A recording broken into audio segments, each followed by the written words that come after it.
चलो तो शुरू से देखते हैं।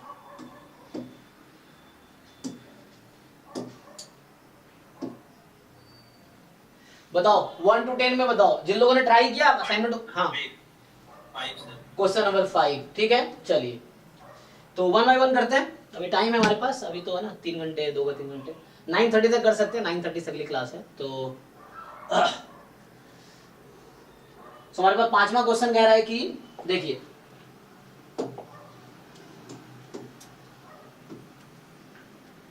है ना, ये सब्जेक्टिव है तब 21 मार्क्स का आया था, लेकिन अभी आपको बस कॉन्सेप्ट समझना है, ठीक। उसके बाद तो इसके थ्रू जब मान लो इस क्वेश्चन के कॉन्सेप्ट क्लियर हो गए, मतलब जो प्रॉब्लम है सॉल्व हो गया, तो इस टाइप के आगे जो भी क्वेश्चन आपको मिलेंगे ऑब्वियसली आप कर पाओगे। यही सीखना है कि ऐसा क्या इस क्वेश्चन में जो आपको समझ नहीं आ रहा है ना, तो वो देखना है। देखो, so an urn contains 10 balls of which m, तो एक अर्न मतलब बैग है जिसमें टोटल 10 है, इन विच m जो पता नहीं है, आर व्हाइट, तो इसमें से कैपिटल M व्हाइट है, बाकी बचे 10 माइनस m, तो ये जो 10 माइनस m है ये दूसरे कलर के होंगे, देखते हैं क्या है। Are white to test the hypothesis H0, तो मेरा H0 है कि m की वैल्यू 3 होगी वर्सेस H1, मतलब ये टेस्ट करना है कि m 3 है या m 7 है, ठीक। अब 3 balls are drawn at random from the urn without replacement, अब आपने तो क्या लिखा हुआ है, विदाउट रिप्लेसमेंट, तो क्या लगता है कौन सा डिस्ट्रीब्यूशन होगा नंबर ऑफ व्हाइट बॉल का?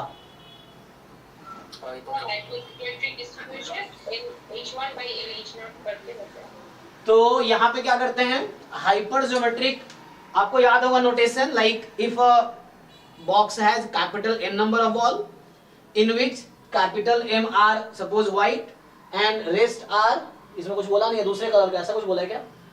हाँ, मतलब बाकी दूसरे कलर का होगा, ऐसा कुछ बोला नहीं किस कलर का है, ठीक है। सो अदर कलर का है, मान लो नॉन व्हाइट, ऐसा बोल देते, M are white and capital N minus M are non white, X is the, and you draw a small number of n balls, तो small n number of balls are drawn, capital X is number of, मैं थोड़ा इसके पीछे की story बता देता हूं ताकि इजी रहेगा आप लोगों के लिए। Total are capital N balls are in the box in which M are white, capital N minus M are non white, ठीक। small n balls are drawn from the box, so we are drawing small n box without replacement, क्योंकि अगर with replacement होगा तो ये binomial distribution हो जाएगा, without replacement है इसलिए हाइपर ज्योमेट्रिक है, ठीक है। सो n balls we draw, so we draw n balls without replacement, ठीक। विदाउट समझ आता है, एक निकाला बाहर रख दिया, फिर दूसरा निकाले, वापस पुट नहीं किया, विथ रिप्लेसमेंट किया वापस पुट किया, तो वापस पुट करने पे बर्नौली ट्रायल हो जाएगी, तो वो बाइनोमियल डिस्ट्रीब्यूशन बना देगा विदाउट रिप्लेसमेंट, ठीक। तो यहाँ पे x हमारा है number of white balls drawn, ठीक। सो x का सपोर्ट क्या होता है यहाँ पे, what is support of x?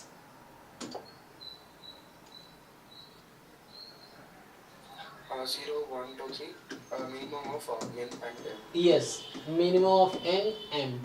And now if we find the probability of getting x is equal to small x, so x is the number of white balls, so total white balls are m, so you can get x ball out of from m and the rest are n minus m. You want total n balls, है ना, you drawn total n balls, so rest ball will be non white, total you had capital N balls and you are drawing small n balls, so this is the PMF, ठीक है, ये वहां use करूंगा मैं अभी। so तो this distribution is called hypergeometric, है ना, सॉरी, हाँ ठीक है ना, hypergeometric, so hypergeometric distribution, so hypergeometric distribution है, ओके। इसका नोटेशन क्या है, so we write it short में hypergeometric with parameter capital N, capital M, small n, so this has 3 parameters, ठीक है, ओके। चलिए तो अब इस क्वेश्चन पे आते हैं। सो x ball is drawn, x is a number of white balls drawn, तो क्वेश्चन है सो दैट, यहां सो करना, आपके एग्जाम में ऑप्शंस होंगे, so that the most powerful test reject h naught is x is more than equal to k means we have to derive test statistic. so मुझे test statistics में या critical reason खुद ही derive करना है. यहाँ so that है ना, अब यही क्वेश्चन एमसीक्यू में आएगा, 4 ऑप्शन होगा कि critical region is x more than equal to k, x less than equal to k या मॉड, इस तरह कुछ बना देगा अलग अलग ऑप्शन, है ना. सो वैसा तो पहले ये मुझे खुद डिराइव करना है कि ये क्रिटिकल रीजन ये कैसे आया.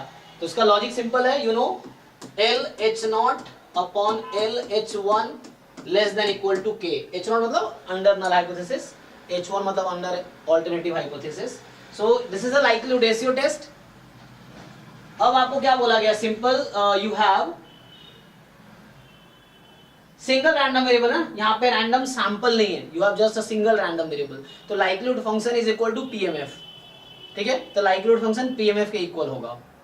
तो एक बार क्या करना है आपको, ये H1 ये था और H0 ये है. So once you have to, तो मैं क्या करता हूं, तो x क्या है, नंबर ऑफ व्हाइट बॉल्स ना. So x is number of white balls. मैं कहा लिखूं, यहाँ पे, चलो, x is number of white balls. तो मैं क्या करता हूं, so likelihood function will be same as PMF. तो ये ऐसा हो जाएगा, probability x is equal to x when m is 3 and probability x is equal to x when m is equal to 7. ये समझ आ रहा है क्या, ऐसे क्यों लिख रहा हूं, PMF अंडर H0, ठीक है ना, PMF under H1 and this will be, तो ये तो likelihood function less than equal to k है. Now let's derive the quantity. तो अभी हमने इसका PMF देखा है. हाँ Sir, we can, they have only given that the x bar is greater than k. So should we calculate? no, this we need to prove. This is subjective question. So the question is so that, so acha, what if they ask you what is the critical reason, so will you able to calculate. ये तो given है, it's fine, it is given here, because so that they are asking you to prove that the critical reason will be this, but are you able to derive this, how it came. So actually I am proving why this is the critical reason. ये question है so that. तो अभी concept समझने के लिए आप देखो कैसे आया, although it was subjective question, but इस तरह क्वेश्चन 2015 के बाद भी आए हैं, जहाँ पे अराउंड देखते हैं तो क्वेश्चन ऐसा होगा. So actually this is called a likelihood ratio property. So अभी मैं एक्सप्लेन करूंगा थ्योरी के through, then I will apply. पहले एक बार देखो यहाँ पे क्या हो रहा है. So PMF अभी लिखा था मैंने, PMF क्या होगा इसका, what is the PMF of x here in this case, जो पिछले अभी बताया था ना मैंने. सो कैपिटल M में x चूज करोगे, वो M3 है यहाँ पे एक्चुअली.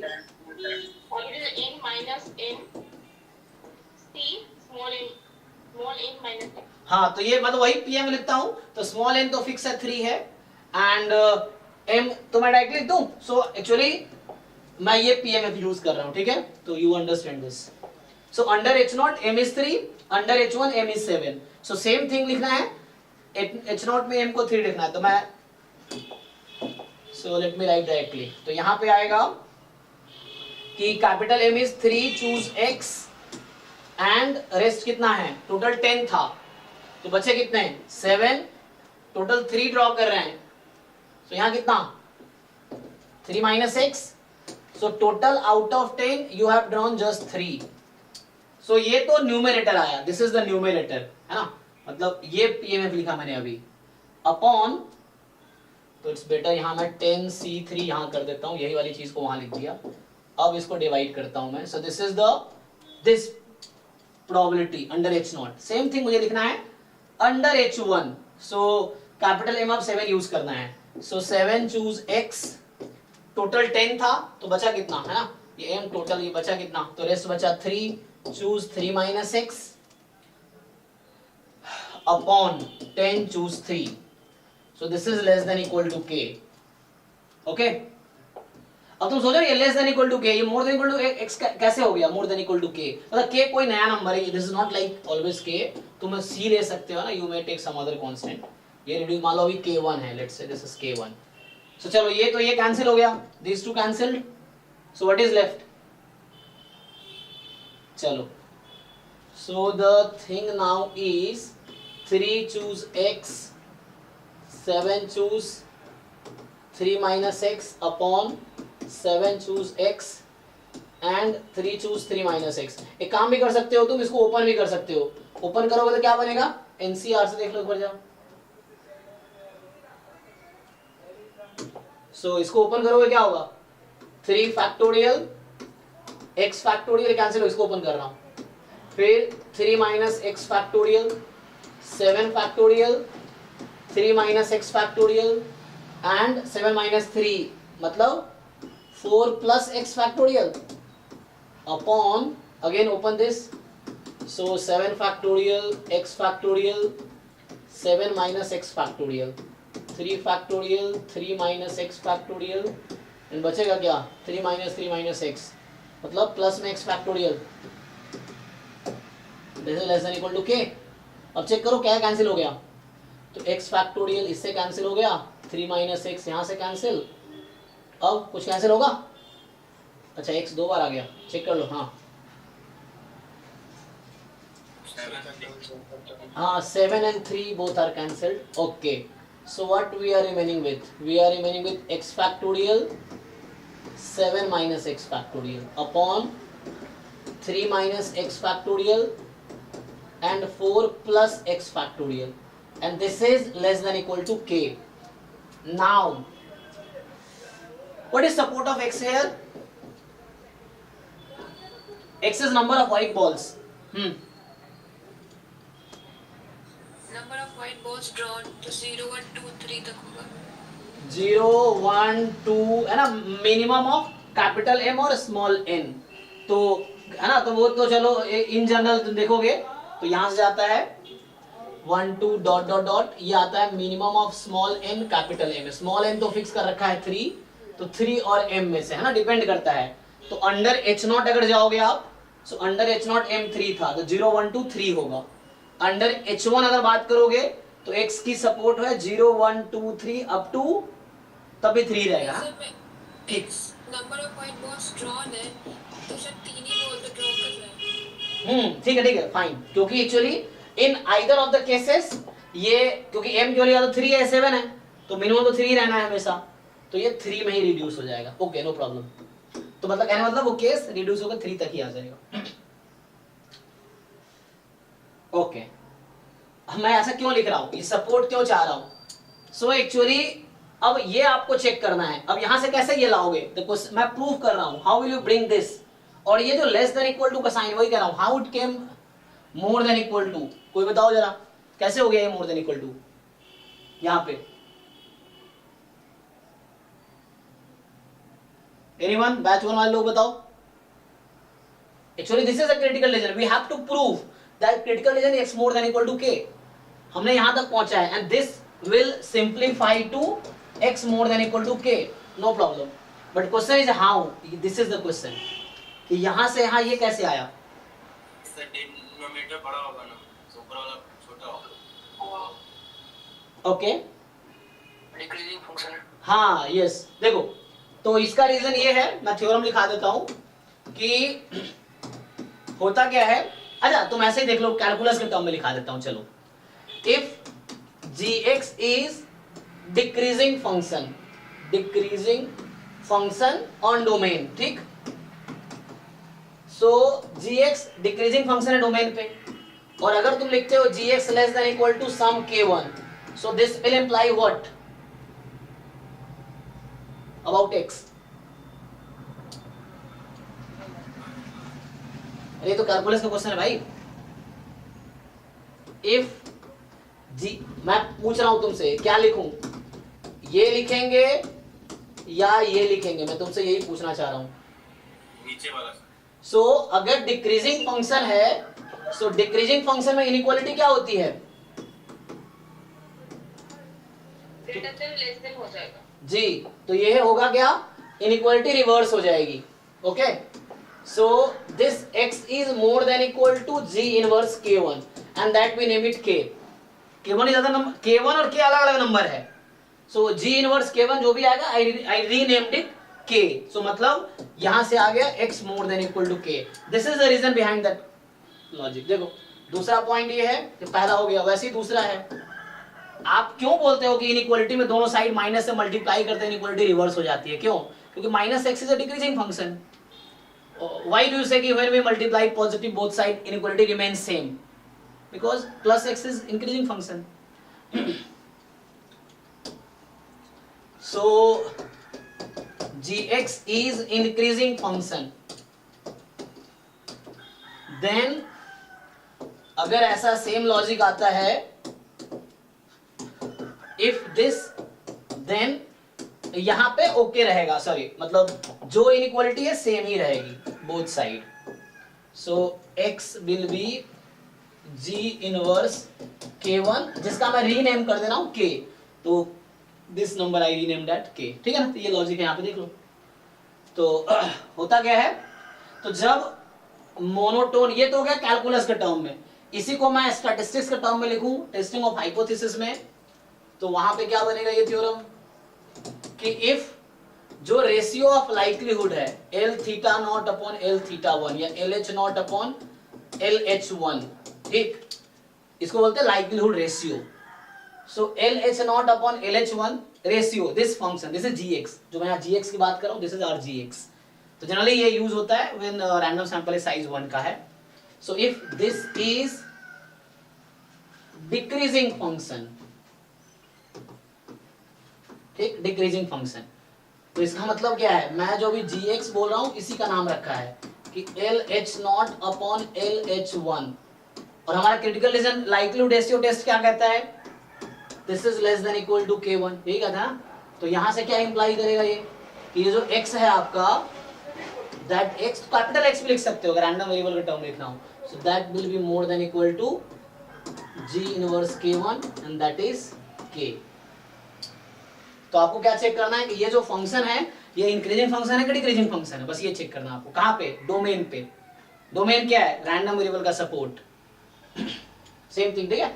अगर वैसे ही डिक्रीजिंग में ये हो गया उल्टा, इंक्रीजिंग होगा तो यहाँ पे क्रिटिकल रीजन है this thing. So this is the critical reason. Okay, तो सेम लॉजिक है, चेक कर लो. तो आप यहाँ पे जस्ट वेरीफाई कर दो अब.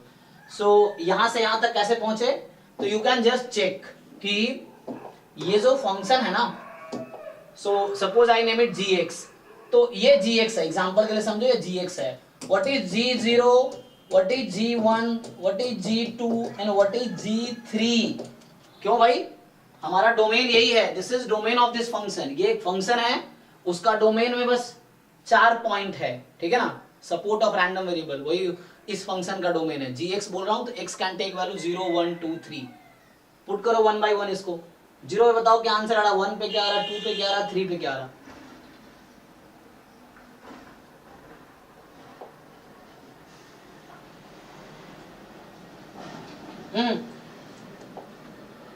क्विकली बताओ. 35. 1 पे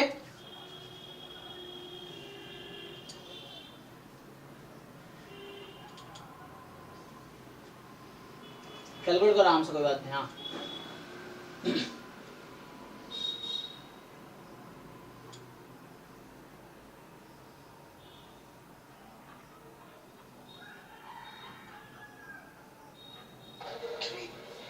थ्री. ओके, तो अब चेक करो, ये डिक्रीज होती रहेगी, ये डिक्रीजिंग फंक्शन एक्चुअली.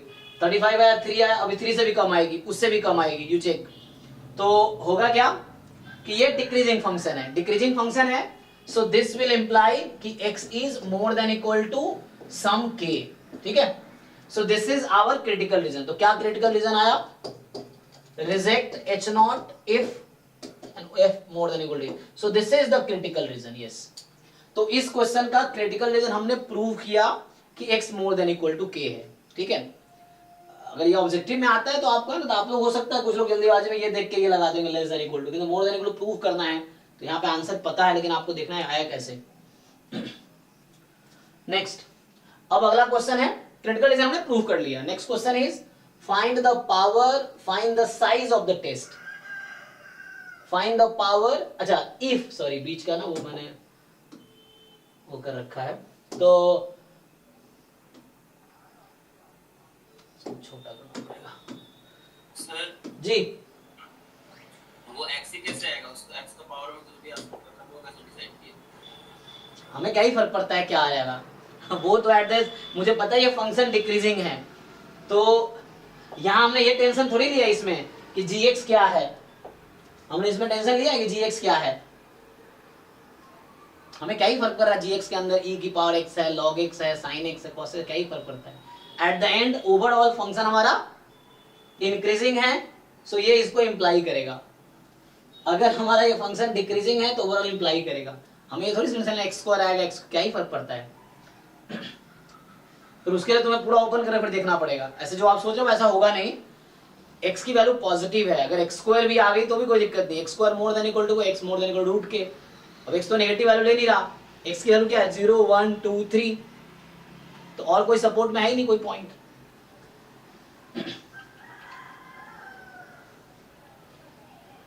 अपने डोमेन पे, ठीक है ना, कोई दिक्कत नहीं होगा। हमने किसी पॉइंट पे हमें बस 0 1 2 3 4 चेक करना, जो डोमेन इसका है उसी पे चेक करना है। डिक्रीजिंग फंक्शन है क्रिटिकल, याद रखो सीधा कि लाइक्लीहुड रेशियो डिक्रीजिंग फंक्शन है मोर देन इक्वल टू के आएगा, लाइक्लीहुड फंक्शन इंक्रीजिंग फंक्शन है less than equal to k आएगा, critical region x less than equal to k आएगा। और ये बहुत बार यूज होगा, अभी तुम देखो असाइनमेंट में ये वाले कॉन्सेप्ट, अभी और भी क्वेश्चन आए हैं इस कॉन्सेप्ट पे। चलिए तो भाई पावर निकालूं या हो जाएगा, यही दिक्कत था, किसका डाउट था ये बताओ। हो जाएगा सर, बोलो तो। अब साइज दे रखा है तो क्रिटिकल रीजन आ गया, तो साइज से k आ जाएगा, और k आ जाएगा, साइज कब 11/16 होगा उससे हो जाएगा। फिर power, probability of rejecting h0 when h1 is true, power है तो हो जाएगा। ट्राई करके देखो, नहीं तो बताओ। चलो तो लिख के देखो, समझ आ जाएगा। नेक्स्ट बताओ 5 के बाद, क्वेश्चन 25। उससे पहले बताओ 5 1 to 10। हाँ 8 जी जी, चलिए 8। तो ये कह रहा है कि x with random variable having this, ये आपको pmf दे रखा है, नोटेशन इन्होंने fx लिख दिया, कोई प्रॉब्लम नहीं, pmf है एक्चुअली। तो है ना, लोग अपने हिसाब से नोटेशन लिखते हैं, प्रसन्ना सामा भी सेम नोटेशन है, तो ऑथर्स अपने हिसाब से नोटेशन लिखते हैं। तो अल्फा 1 ये है ऐसा अननोन पैरामीटर सच दैट, ये दे रखा है आपको for testing the hypothesis some is 1, मतलब दोनों इक्वल टू 0 है या सम 1 है against this. Suppose the critical region is this, ये क्रिटिकल रीजन है, इसका मतलब हुआ कि ये अगेन ये question random sample size n का नहीं है, साइज 1 का है, तो सिंगल रैंडम वेरिएबल पे बेस्ड है। तो x की वैल्यू अगर 2 होगी या 3 होगी तो हम h0 को रिजेक्ट करेंगे, और x की वैल्यू 1 होगी तो एक्सेप्ट करेंगे, वैसा कुछ होगा। तो ये कह रहा है आपसे कि this critical reason has size power, तो यहां पे वही मैक्सिमम मिनिमम का कॉन्सेप्ट आएगा आई थिंक, ठीक है ना। मतलब आपको बताया था ना, जब ऐसा हो कि लाइक कोई डायरेक्टली आंसर नहीं आ रहा हो, तो अगर जैसे तुम क्या निकाल रहे हो, यहाँ पे साइज निकाल रहे हो, तो साइज क्या है, probability of rejecting h0 when h0 is true. अब मान लो वो अल्फा 1 या अल्फा नॉट के टर्म में आ रहा है, अल्फा है ना, अल्फा 1 अल्फा 2 के टर्म में आ रहा है, तो तुम्हें उस फंक्शन को मैक्सिमाइज करना है, पावर में भी मैक्सिमाइज करना है कि उसकी मैक्सिमम वैल्यू क्या आएगी, तो वो देखना होता है। देखो सो हाँ,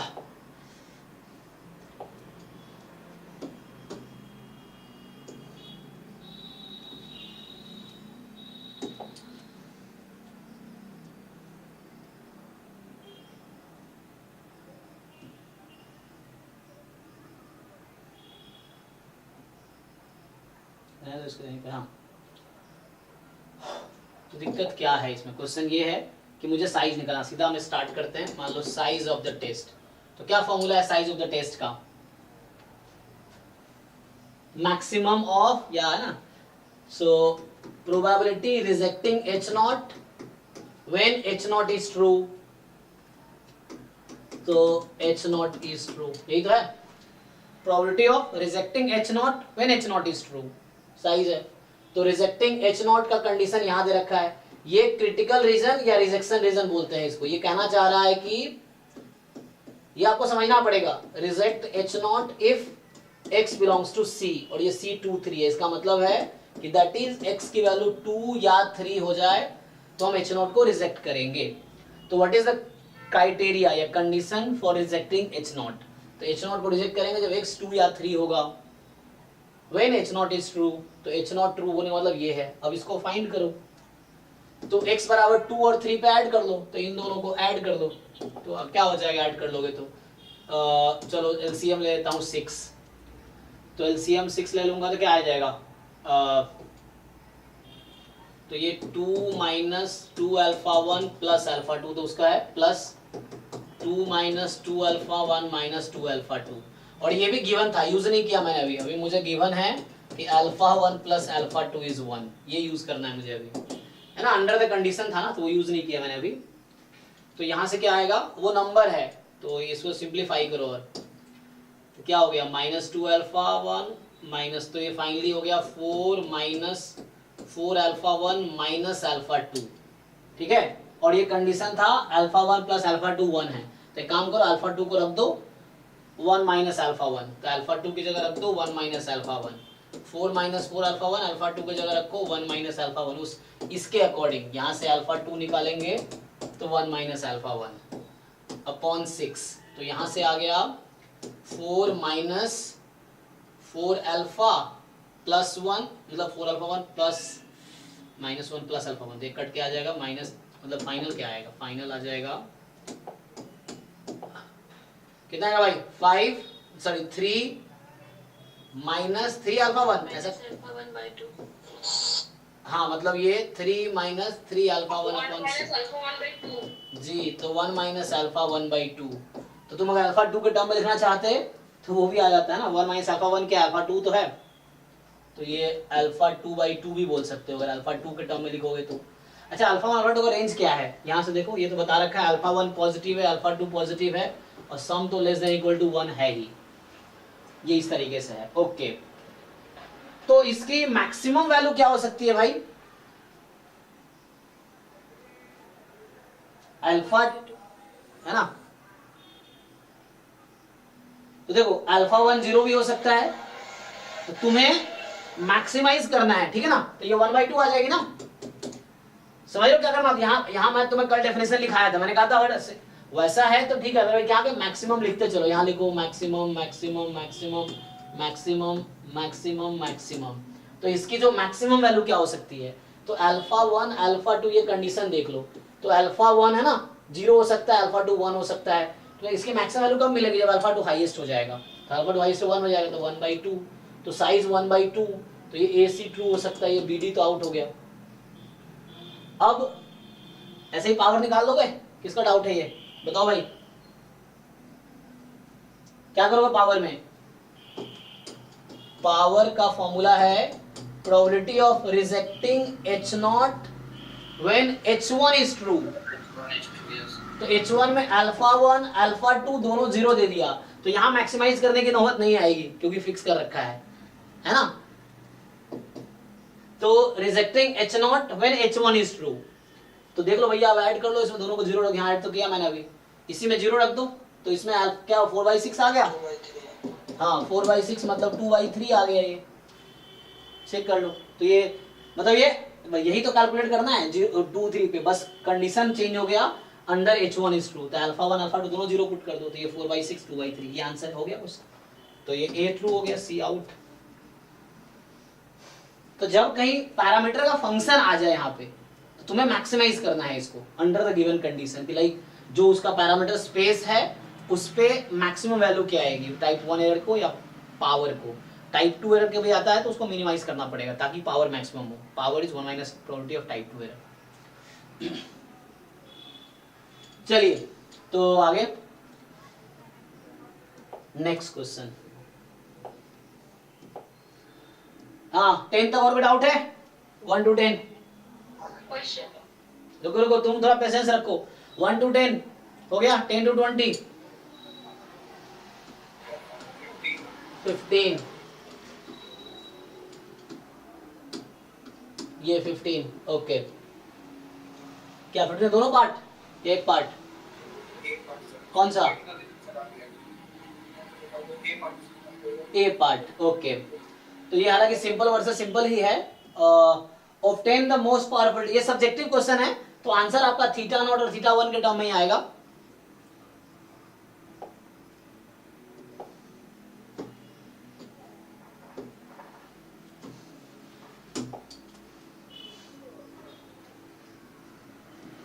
तो देखो यहाँ पे जैसे अभी एक क्वेश्चन हम आज का जो पहला क्वेश्चन कर रहे थे कि नॉर्मल 2 सिग्मा स्क्वायर था, एच नॉट में था sigma square is sigma naught square, H1 था sigma square equal to sigma 1 square. तो सिग्मा नॉट में ये था कि sigma naught more than sigma 1 के अलग क्रिटिकल रीजन आ रहा था, sigma naught less than sigma 1 के अलग क्रिटिकल रीजन आ रहा था। यहाँ भी ऐसा हो सकता है, इसलिए इसने क्लियर कर दिया है कि ये जो, तो इसने क्या क्लियर किया है कि हाँ, तो यहाँ पे theta naught theta 1 less then theta, मतलब यहाँ पे मान लो फॉर एग्जांपल यहाँ 2 है यहाँ 1 है, ऐसे कहना चाह रहा है कि this is theta is equal to 2, theta is equal to 1, इस तरह का केस होगा कि जहाँ थीटा 1 जो नंबर है वो थीटा नॉट से छोटा रहेगा, ये चीज है। ओके, तो कोई प्रॉब्लम नहीं है। हम क्या करेंगे, सैंपल साइज n का है तो सबसे पहले लाइक्लीहुड फंक्शन निकालेंगे। तो लाइक्लीहुड फंक्शन लिखोगे तो ये आ जाएगा 2 time product of xi theta की पावर 2n e की power -1 by theta summation xi square. अब ये सबको लाइक्लीहुड फंक्शन लिखना आता है ना, हम लोग प्रोडक्ट ले लेते हैं। Joint PDF is likelihood function, but joint PDF as a function of parameter. तो जॉइंट पीडीएफ ही निकालना है x1 x2 x3 x4 हर अलग रैंडम वेरिएबल के लिए। तो 2 product of xi upon theta की पावर 2 है e की पावर -1 मिनट, यहाँ थोड़ा गलती हो गया, थीटा स्क्वायर, ठीक है ना। तो e की power -1 minus theta square summation xi square. Okay, i from 1 to n। क्या करना है आपको, so you have to do L theta naught upon L theta 1. So likelihood function under null hypothesis, likelihood function under alternative hypothesis, and this is less than equal to k या k1 लिख लो तत्काल by the likelihood ratio test।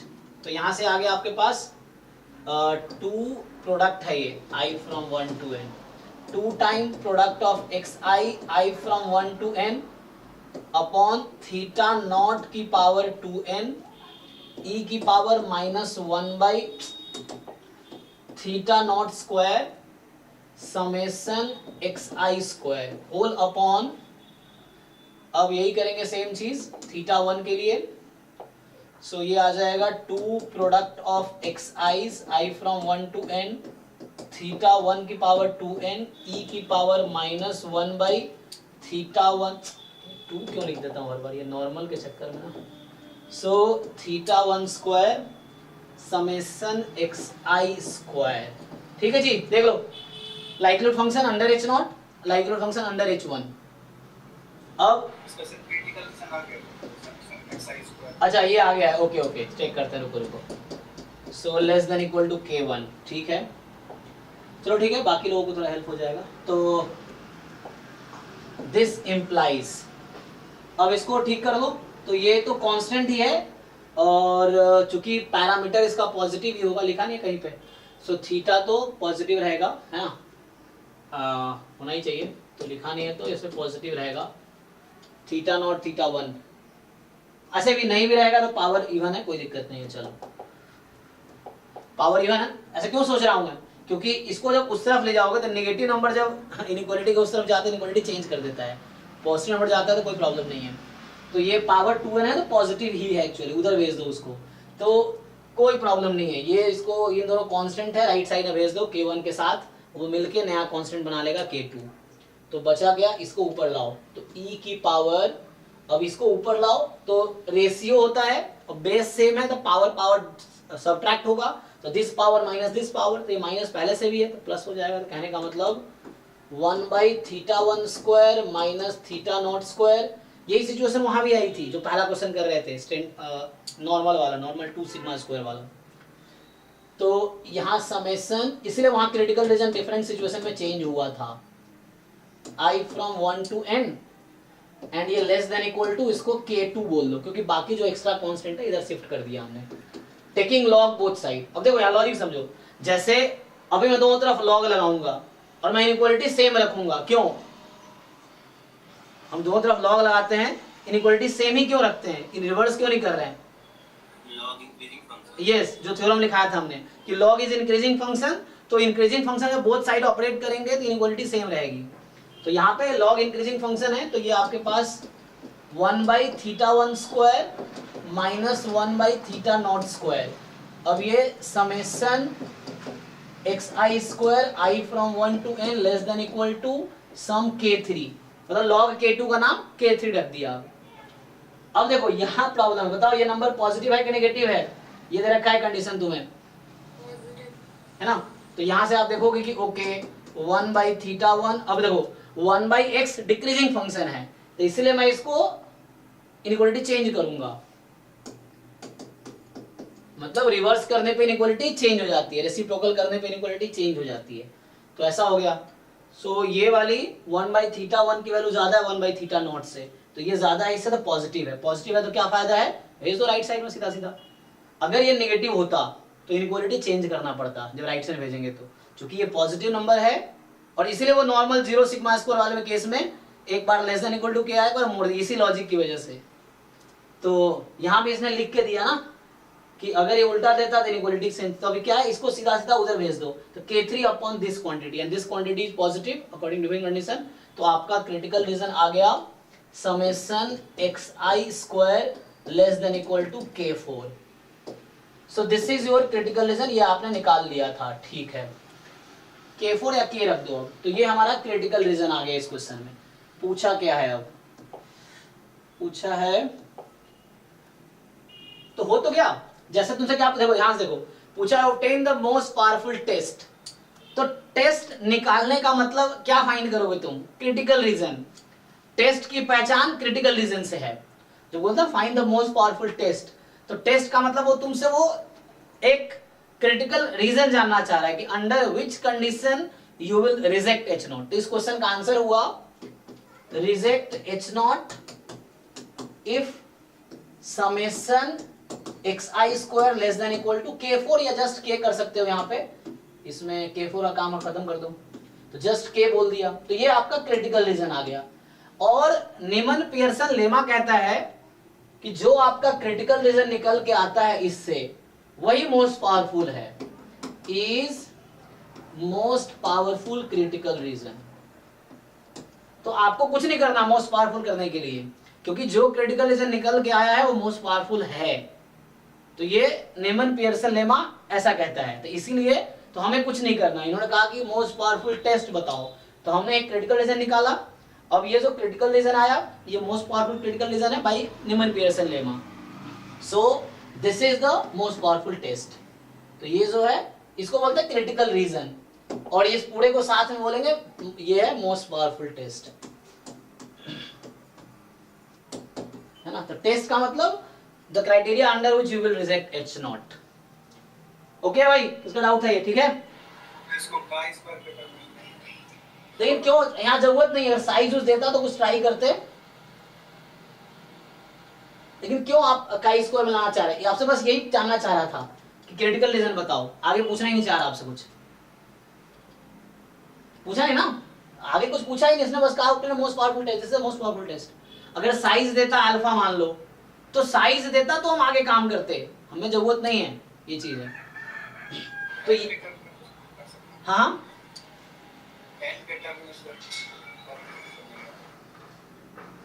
में क्या, लेकिन क्यों करना है chi square N के टर्म में, क्वेश्चन ये है। ये गामा डिस्ट्रीब्यूशन है, अब वो ट्राई कर सकते हो आप। तो ये है गामा में 2,1/θ या 2, θ लिख लो, लिखना चाहो तो।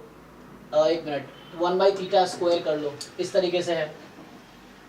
सो गामा 2, 1/θ स्क्वायर है ये, या जस्ट थीटा स्क्वायर लिखना हो जस्ट थीटा स्क्वायर लिख लो, तो हो जाएगा कन्वर्ट। लेकिन जरूरत नहीं है ना, इसमें सब्जेक्टिव क्वेश्चन है, तो ये वो जरूरत तब चेक करो, फिर नहीं बैठ रहा।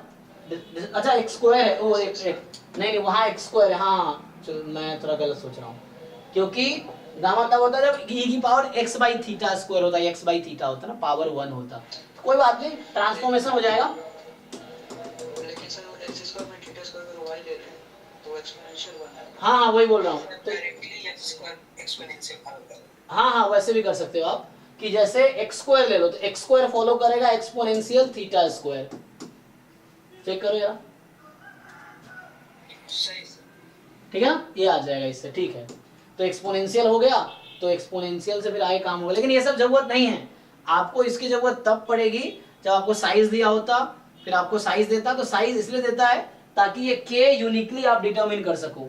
डिफरेंट साइज के टेस्ट के लिए डिफरेंट के आएगा, तो वही के यूनिक है और वही के डिसाइड करता है कि मोस्ट पावरफुल है। साइज के हिसाब से के डिसाइड होता है, अदरवाइज कोई और के ले लोगे तो वो मोस्ट पावरफुल नहीं रहेगा। तो वो के यूनिकली डिसाइड होता है अकॉर्डिंग टू अल्फा। जैसे जैसे अल्फा चेंज, मतलब 5% लेवल ऑफ सिग्निफिकेंस है तो ये के कुछ और आएगा, 10% है तो के कुछ और आएगा। तो 5% के लिए ये मोस्ट पावरफुल टेस्ट है क्रिटिकल रीजन। अब वो 10% के लिए नहीं रहेगा, फिर तो 10% का दूसरा टेस्ट मिलेगा तो दूसरी क्रिटिकल रीजन आएगी जो मोस्ट पावरफुल होगी। तो इस क्वेश्चन का आंसर इतना ही है, आप कुछ और मत करो, जरूरत नहीं, इसके आगे करने की जरूरत है ही नहीं, इतना ही पूछा है आपसे क्वेश्चन। अगर ऑप्शन भी होता तो यही इस तरह का ही ऑप्शन होता है, x² less than equal to K, x² more than equal to K, summation में summation xi less than equal to K, summation xi more than equal to K. इस तरह क्वेश्चन आगे भी मिलेंगे। अभी आप पूरा असाइनमेंट अगर कर लिए होगे तो आपको पता चलेगा, ये सब आगे भी आए हैं। मतलब सेम कॉन्सेप्ट पे क्वेश्चंस आप पीवाई को ढंग से देख लो, पता चल जाएगा। अच्छा सेम रिपीट कर। 1 मिनट आया हम लोग, नेक्स्ट बताओ। 1 मिनट।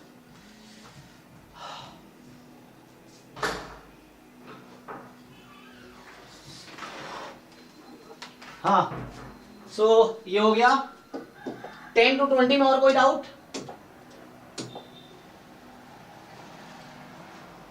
हो गया खत्म। 20 to 30, 28 अभी 25 नहीं है। अब 28 हो जाएगा, तो इजी है। लाइक्लीहुड रेशियो प्रोबेबिलिटी से हो जाएगा। अच्छा वो हो जाएगा। फिर ये H not given, H not का है उसका 28। हाँ इसमें क्या है? 22। रुको 22। चलिए सो 22 कह रहा है कि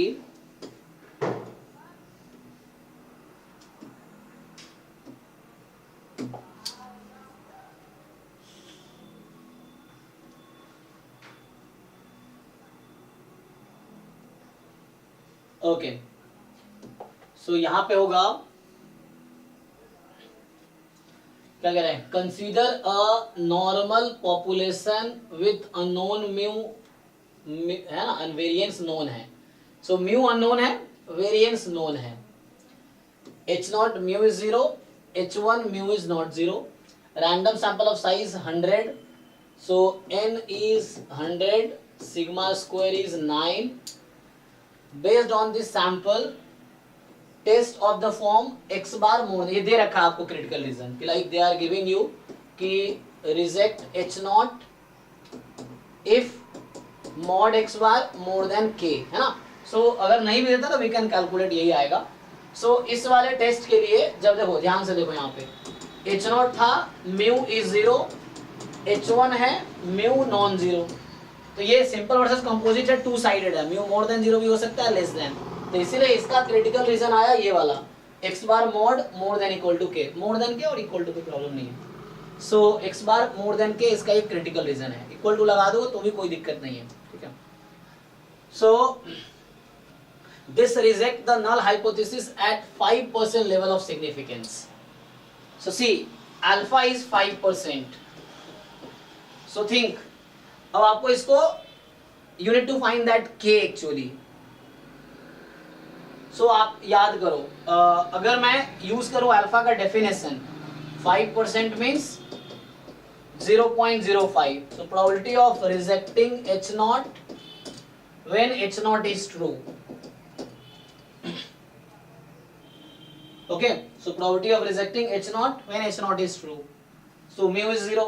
Now you need to find k. जब भी अल्फा दिया होगा you have to find that k uniquely. So can you find? What if we divide it?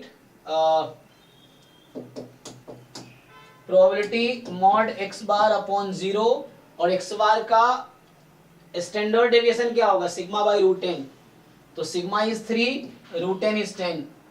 This mod is more than equal to या more than k upon 3/10। So both sided I divided by 3/10. 3 is sigma, 10 is root 10. Sigma upon root 10 standard deviation. So what I'm getting कि हाँ actually honour नीचे रहते हैं। आप ही जो होगा सामने का पूछा है हम लोग का। इसको- पास में आएंगे तो अच्छा होगा। एक मिनट।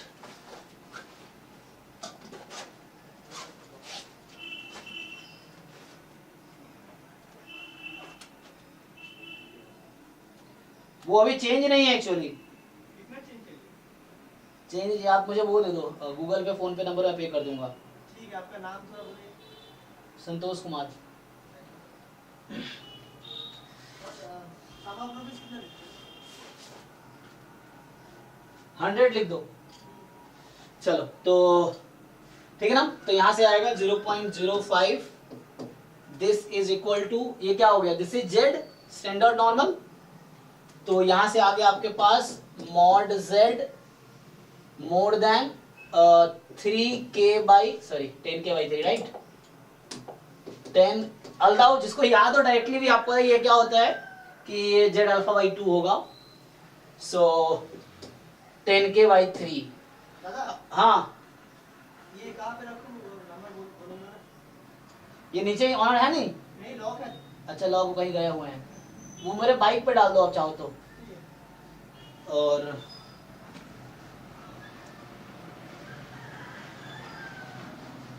डबल 9 डबल 3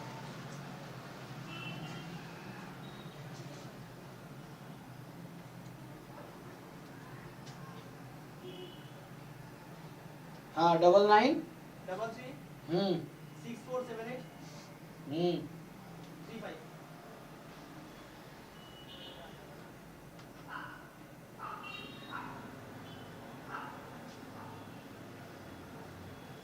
क्या राहुल बोस? हाँ हाँ। Okay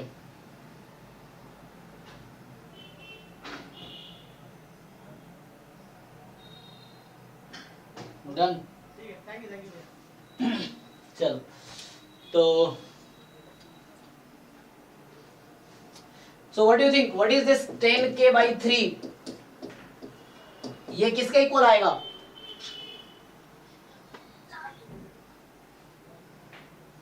notation you have to understand. Z के टर्म में बताओ, Z what is the suffix?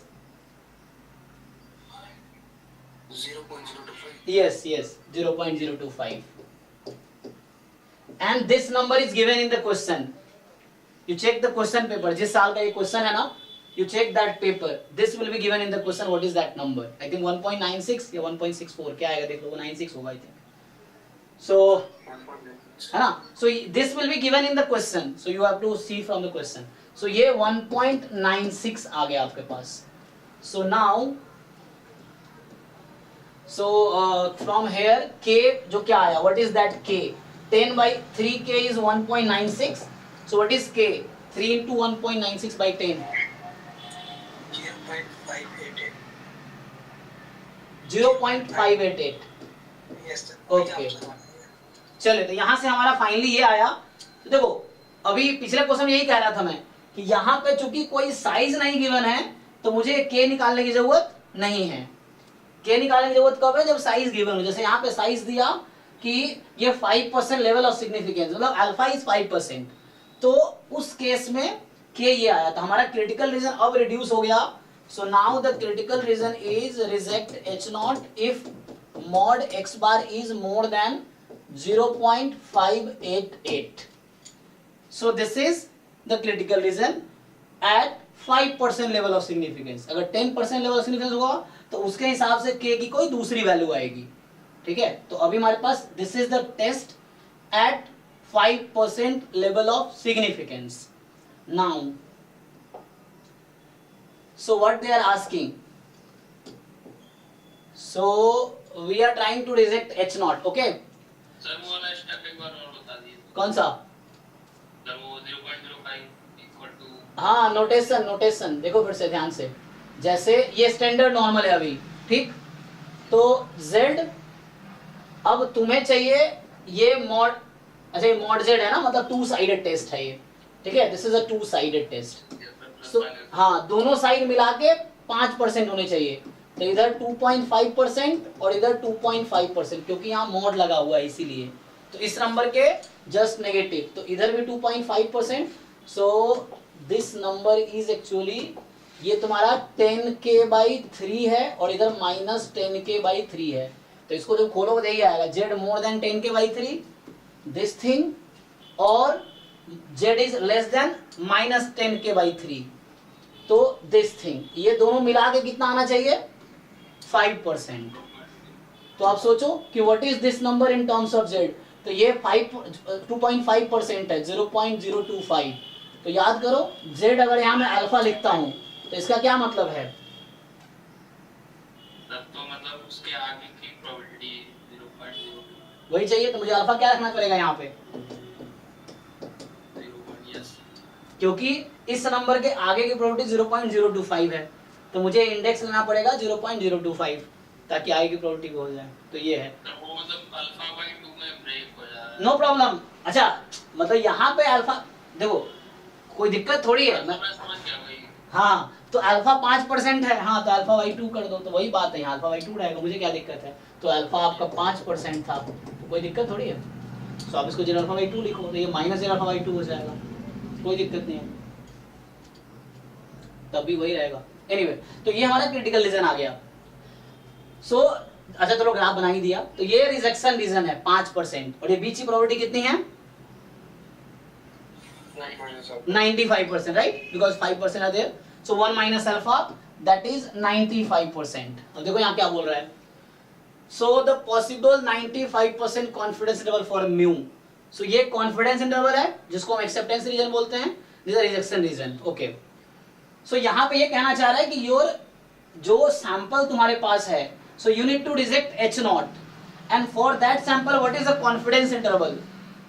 So see what is the formula for the 100 1 minus alpha, ये तो वही है 1 minus alpha, that is 100 1 minus alpha % confidence interval in the standard in the normal when sigma square is known। formula क्या था, x bar plus or minus z∝/2 yes, so पहले x bar minus plus sigma upon √10 z∝/2।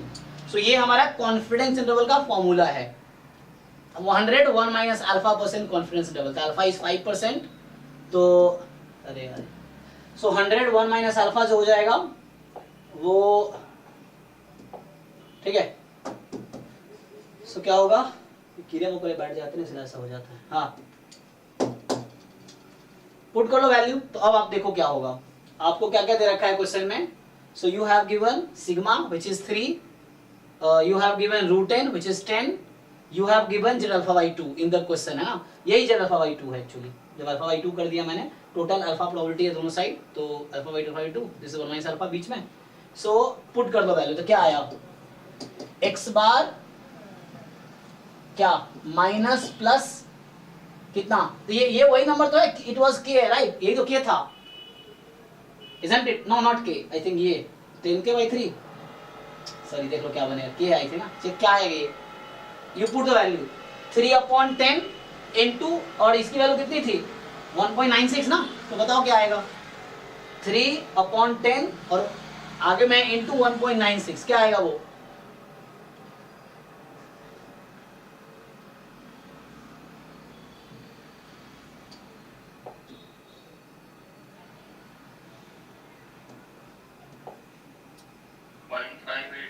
यही आया ना, हाँ 0.588। तो see आपका जो कॉन्फिडेंस इंटरवल है x bar minus 0.5882 x bar plus 0.588, एक मिनट 0.588, जीरो नहीं ना, जीरो नहीं, just 588, so x bar minus 0.5882 x bar plus 0.588। Now you check, तो क्या करते हैं, एंड एक्चुअली यहाँ पे ये देने का क्या मतलब था, डायरेक्टली वो पूछ सकता था। So the meaning is x bar must belong to the rejection region, यहाँ ये कहना चाह रहा है एक्चुअली। सो जो भी x bar you choose, this should belong to this condition because we want to reject H0। So the x bar you will have this should satisfy this.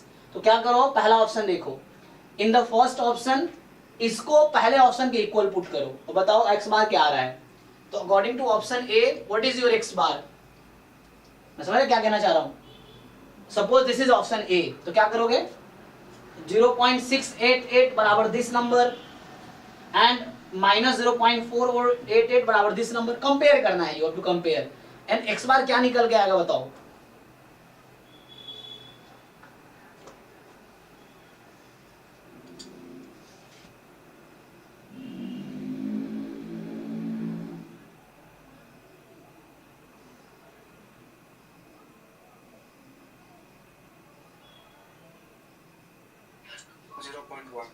पहले option में आ रहा है 0.1. In option B what is your X बार?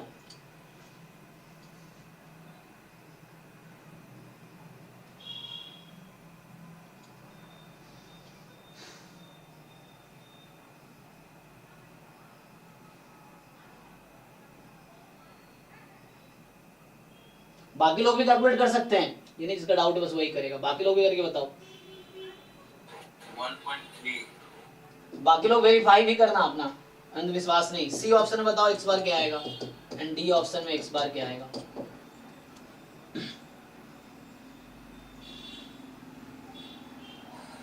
सी में 1.0. 1.0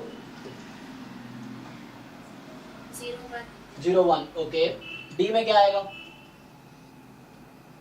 1.126 176. 1.176. बाकी लोग verify कर लो. तो now actually इसका देने का पर्पस ये था कि that X bar should belong to the critical region. X bar जो है क्रिटिकल रीजन में होने चाहिए. So which one satisfy this condition? चारों में से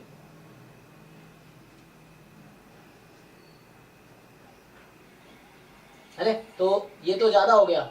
एक्स बार मोर देन था ना, तो ये तो क्या था तुम्हारा रिजेक्ट एच नॉट है ना. ओ 1 मिनट. सो यहाँ तुम्हारे पास कितने ऐसे तो आ गए. बी सी डी पूछा गया इसमें. Which of the following interval is a possible 95% confidence interval for mu. अच्छा कॉन्फिडेंस इंटरवल होने चाहिए ना. सो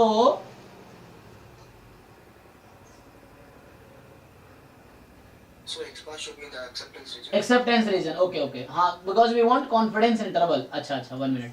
सो एक्स बार यस, तो ये जो है एक्स बार मतलब इधर होगा तो ये this is the rejection region इस side. But you want the confidence interval है ना. तो कॉन्फिडेंस इंटरवल के लिए आंसर क्या दिया है सर? सी सर, सी है. ओनली सी है. ओके तो इसका मतलब ये आप लोगों ने ठीक से चेक नहीं किया. ठीक से चेक इसलिए नहीं किया. See carefully. ये जो this thing you put equal to left side and this thing you put equal to right side, क्या वो दोनों से सेम एक्स बार आ रहा है? सर सेकंड वाले से माइनस प्लस आ रहा है. अलग अलग आ रहा है ना. एक्स बार तो कॉमन है, तो this is equal to left end, this is equal to right end, तो दोनों से कॉमन एक्स बार आना चाहिए. कॉमन मिल रहा है? चेक करो जरा. बी और डी में स्पेशली चेक करो. हैं? ये ऑप्शन इसलिए आउट हो जाएगा because this two are not on this format. Check करो. This is equal to left side and this is equal to right side. अब चेक करो बोथ एंड से सेम कॉमन एक्स बार आना चाहिए, अलग अलग थोड़ी चाहिए मुझे.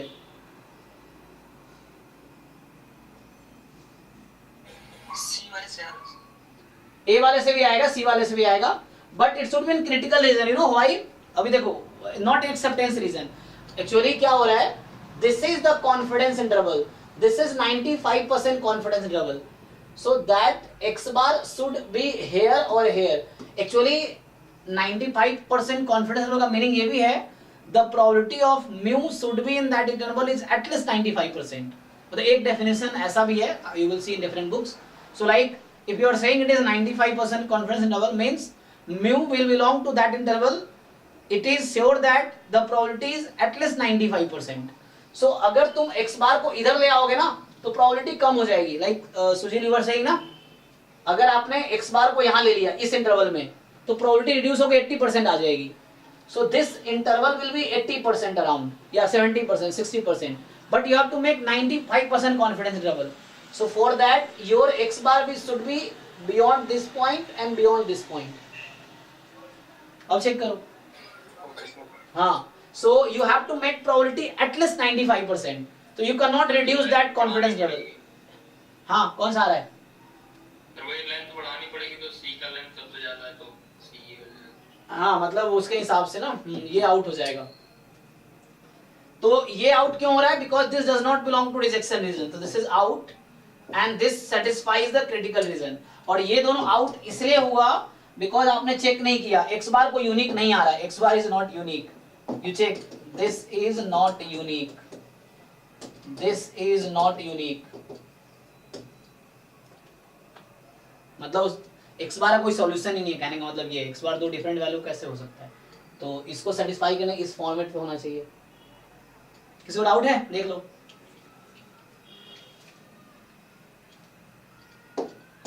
नेक्स्ट। सो 20 to 30 में क्या 28? Yes, sir, 28. सो तो इसमें एक प्रॉब्लम है क्योंकि इसमें कोई एक्स और कुछ भी नहीं है, इसलिए थोड़ा सा प्रॉब्लम हो रहा है। क्यों प्रॉब्लम हो रहा है? जैसे 25 हुआ वैसे ही ये भी होगा। नहीं आ रहा कि मतलब कैसे करूं। हाँ, लाइक्लीहुड रेशियो चेक करो, सेम लॉजिक वो जो लिखा रहा था, लाइक्लीहुड रेशियो इंक्रीजिंग होगा तो एक्स लेस। 2 ग्रेटर देन के हो रहा है, तो फिर कैसे करूं?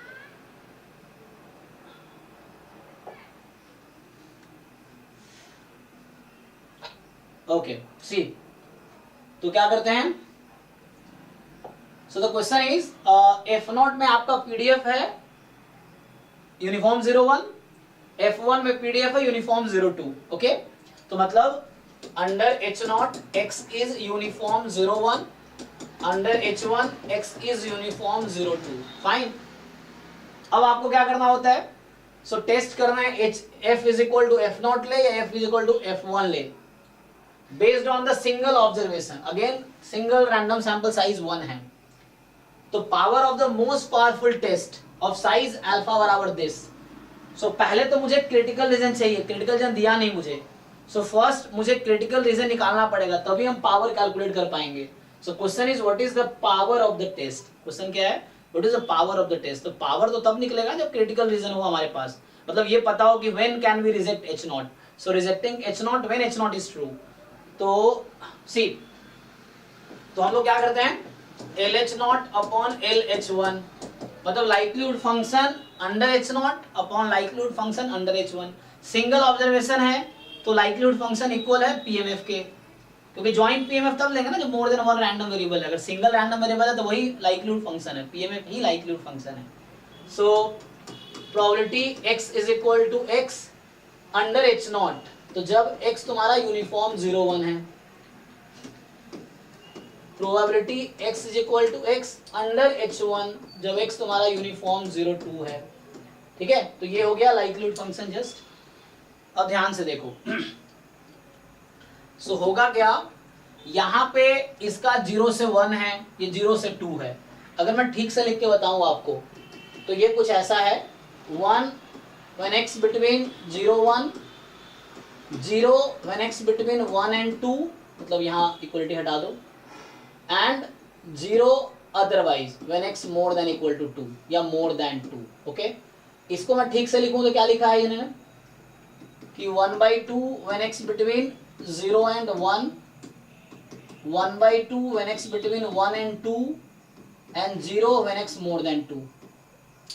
चेक कर लो भाई, सही लग रहा है आप लोगों को?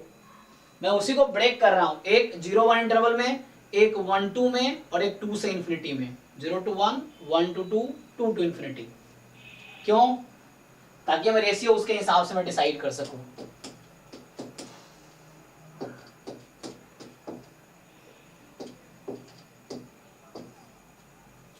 बताइए। सो यूनिफॉर्म 01 का PMF अपॉन यूनिफॉर्म 02 का PMF जब x 0 से 1 में है, क्या रेशियो आएगी? ठीक है ना, तो ये 1 अपॉन 1/2 2 आ गई। when x between 1 and 2, और फिर 0 हो जाएगा। सो यहाँ पे यूनिफॉर्म 01 में 0 है ना, जब x 1 से 2 में गया आउटसाइड सपोर्ट हो गया ना, सपोर्ट तो 0 1 ही है, पर ये आउटसाइड सपोर्ट हो गया 0, एंड 0 अपॉन 1/2 तो 0। हाँ, x मोर देन 2, तो हालांकि ये इसको छोड़ सकते हैं हम लोग, मेनली उसी इंटरवल में बात करेंगे जो कॉमन है मेनली, तो इसको आप यू कैन एक्सेप्ट, क्योंकि यहाँ पे 0/0 हो जाएगा which you can not decide, तो इसको अभी छोड़ दो। आपको बस उसी इंटरवल में बात करना है जो उसका सपोर्ट है दोनों का, ठीक है ना। तो अब यहाँ पे आप देखो, मुझे बताओ व्हेन x इज इंक्रीजिंग क्या हो रहा है, मतलब इसका रेशियो का decreasing sir. Decreasing, right. So जब x इंक्रीज कर रहा है तो लाइक्लीहुड रेशियो डिक्रीज कर रही है, तो क्रिटिकल रीजन क्या कंसीडर करेंगे, x ग्रेटर देन k। जी ठीक है ना, अभी आपको से पहले भी लिखाया था। तो यहां से सिंस ये जो लाइक्लीहुड रेशियो है दिस इज डिक्रीजिंग, तो ऐसे तो लेस देन इक्वल टू होता है, तो इंक्रीजिंग होता है सेम साइन रखते, लेकिन डिक्रीजिंग है तो साइन चेंज हो जाएगा। सो देन जो क्रिटिकल रीजन होगा reject h0 if x is more than k, ये आंसर है। अच्छा, तो अभी तो क्रिटिकल रीजन आ गया मेरा, ये उस थ्योरम से आया जो पहले लिखाया था मैंने अभी यहाँ पे,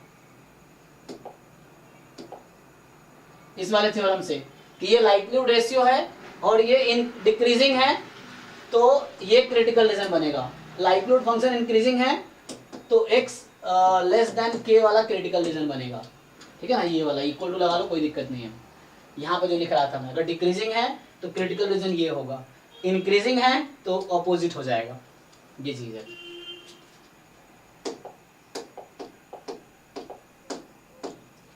चलिए, तो अब क्या करते हैं, अब कर लूंगी सर, इजी है। हो जाएगा। हाँ सर। चलो नेक्स्ट, तो 20 to 30 और कोई डाउट है किसी को, 30 to 40, अगर इतने में सब, हाँ क्वेश्चन 29। तो तुम पहले से करके नहीं, अभी देख देख तुम डिसाइड कर रहे होगा कि नहीं होगा। नहीं सर, मैं कर रही हूँ सर, मतलब मैं सर इसके आगे भी मुझे करना है। हाँ वही बोल रहा हूँ, इतने में लोग एग्जॉस्ट हो गए, मतलब तुमने अभी ये पूरा टाइम दिया था मैंने इतना, लेकिन ठीक है। 27 कर दीजिए सर, 27। हाँ रुको रुको, 27 तुम्हारा डाउट है, अब तुम अभी देख के डिसाइड कर रहे हो, पहले से डाउट था ये। लगाया था 6 में सर, लगाया था सर, बाद में लगाया था, ये हो नहीं रहा था तो ऑप्शन छोड़ दिया। अच्छा,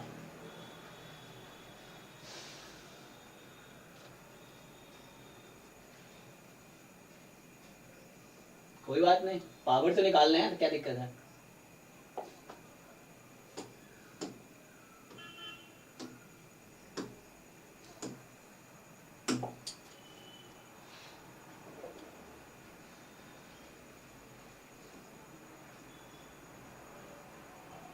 देखो क्या बोल रहा है ये, कि एक सैंपल साइज 4 का है नॉर्मल θ1 सिग्मा स्क्वायर से, दूसरे सैंपल साइज 4 का है θ2 सिग्मा स्क्वायर से, सिग्मा स्क्वायर इक्वल है। Suppose that the random sample independent है, okay. Testing the null hypothesis, जहां थीटा बराबर θ2 है, θ1 मोर देन θ2 है। सपोज करो टेस्ट जो कि साई है, reject h0 if and only if summation xi more then summation yi। तो आपसे पूछ रहा है पावर बताओ, तो पावर क्या है, सो पावर का मुझे आप फॉर्मूला बताओ, क्या है फॉर्मूला पावर का। Reject h0 and h1 is true. हाँ, सो reject h0 when h1 is true. So probability when we reject h0 when summation xi is more than summation yi, या yj लिख लो, कोई दिक्कत नहीं है। ऐसा भी लिख सकते हो x bar more than y बार, अगर 4 से डिवाइड कर दो, सेम सैंपल साइज है ना, दो तरफ 4 से डिवाइड कर दिया तो x bar more than y बार। तो i फ्रॉम 1 to 4 और j from 1 to 4, given h1 is true. h1 क्या है, तो h1 ट्रू है जब θ1 मोर देन θ2 था, θ1 मोर देन θ2 है। लेकिन आपकी लाइफ को आसान बनाने के लिए they have already given you to use this quantity, so they are asking you to find the power using these parameters.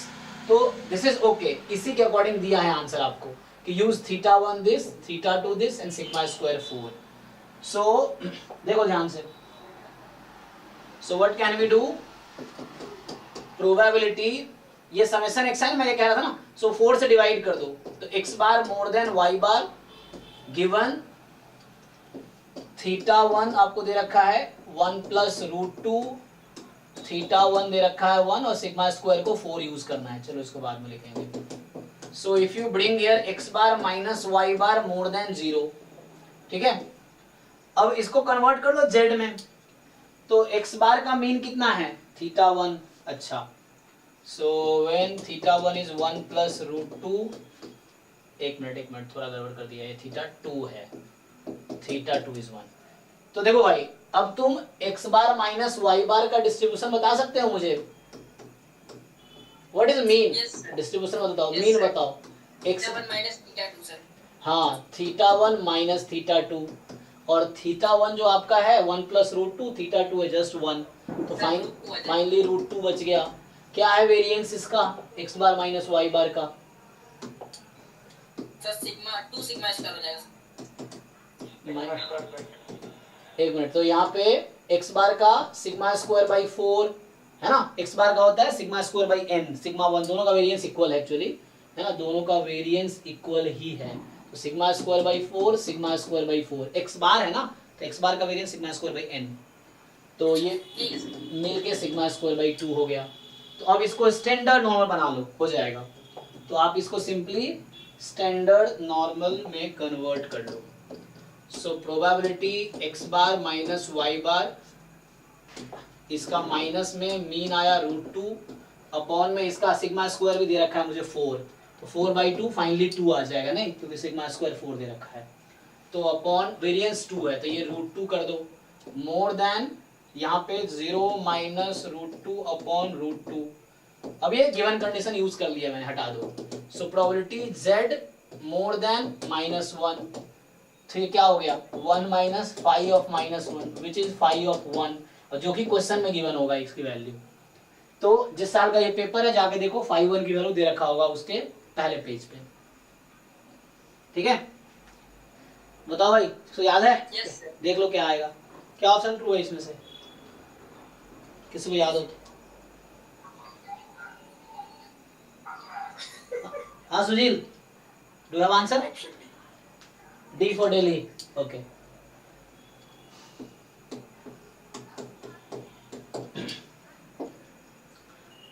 Okay, so done. Next.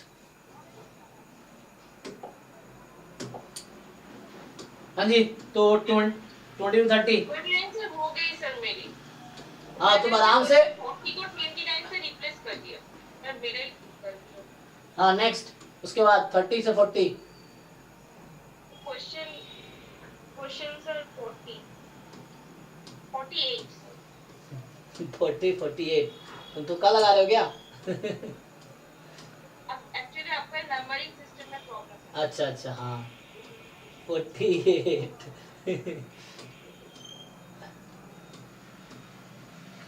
39 26 ऐसे। हाँ एक्चुअली मैं समझ गया, तुम समझ रहे हो, ये हमारा नंबरिंग है, ये ओरिजिनल क्वेश्चन पेपर का नंबरिंग है, तो इसके ओरिजिनल पेपर में आप जाओगे तो उसमें क्वेश्चन 40 था, और हमने इसको मतलब अपने ऑर्डर किया है तो 48, ठीक है सर सही रहता है सर, सर को उसमें ढूंढने में आसानी रहती है सर आंसर। तो ये उस ओरिजिनल पेपर में जाके आप मैच कर सकते हो 40 नंबर। चलिए, तो ये क्वेश्चन है 40 नंबर। सर ये की है, लेकिन सर इसका आंसर ठीक से नहीं, मतलब समझ नहीं आ रही कैसे आंसर निकालेगा। Okay,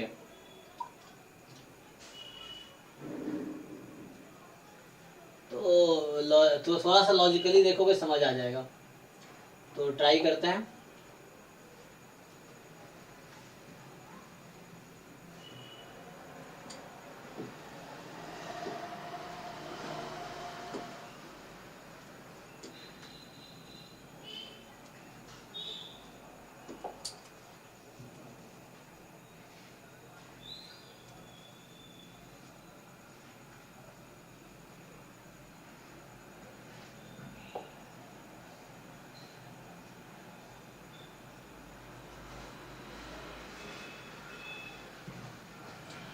So x1, x2, xn be a random sample from normal mu1. Okay.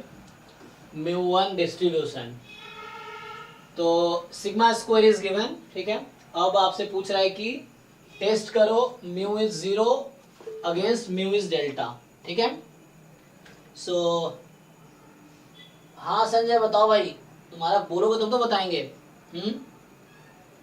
मैं भगवान थोड़ी तुम्हारे दिल की बात सुनूंगा, बताओ।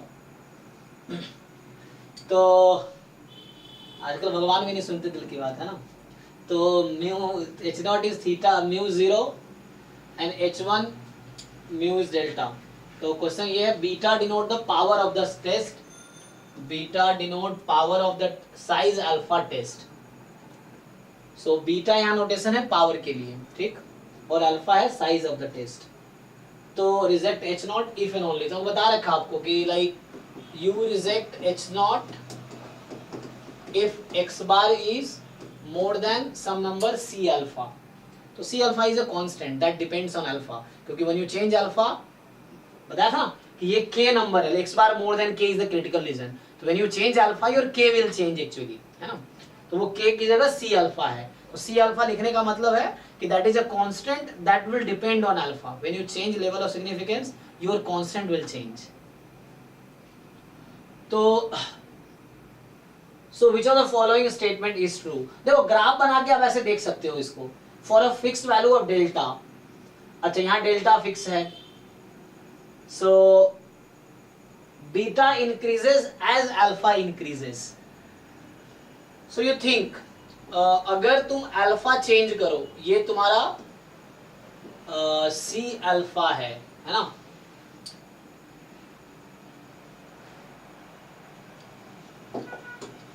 So let me write mathematically। वो ग्राफ से भी दिख जाएगा, हमें तो ग्राफ से भी दिख जाएगा तुम्हें कि क्या है। तो यहाँ से ग्राफ अगर तुम देखो, मैं क्या लिखना चाहता, पावर, पावर का फॉर्मूला क्या है पहले ये बताओ।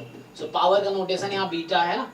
सो beta is notation for the power. Power का डेफिनेशन क्या होता है, प्रोबेबिलिटी, हाँ, rejecting h0 when h1 is true, हाँ, गिवन h1। तो mu is equal to delta. अब यहाँ दो स्टोरी है, एक डेल्टा है एक अल्फा है। अब आपको ये देखना है कि जब डेल्टा फिक्स है तो अल्फा का क्या होगा, मतलब ये है। तो यहाँ पे तीन एक्चुअली पैरामीटर चल रहा है ना, मतलब तीन कांस्टेंट है, अल्फा बीटा डेल्टा। तो ये पहला पूछ रहा है, तो ये वाला ऑप्शन और ये वाला ऑप्शन है ना रिलेटेड है, इसमें एक ही ट्रू होगा, इनमें से कोई AC में से एक ट्रू होगा, क्योंकि बोल रहा है कि बीटा इंक्रीज करेगी अल्फा इंक्रीज करेगी, बीटा डिक्रीज करेगी अल्फा इंक्रीज करेगी। तो मैं सिंपल कैलकुलस वाला डेफिनेशन लगा रहा हूं, ठीक, देखो। तो जब अल्फा इंक्रीज करेगी, इसका मतलब क्या है, मैं मान लेता हूं कि अल्फा 1 लेस देन अल्फा 2 है। अब अल्फा 1 के करस्पॉन्डिंग मान लो मुझे बीटा 1 मिला, अब वो भी लेस देन बीटा 2 आ गया, तुम क्या बोलोगे,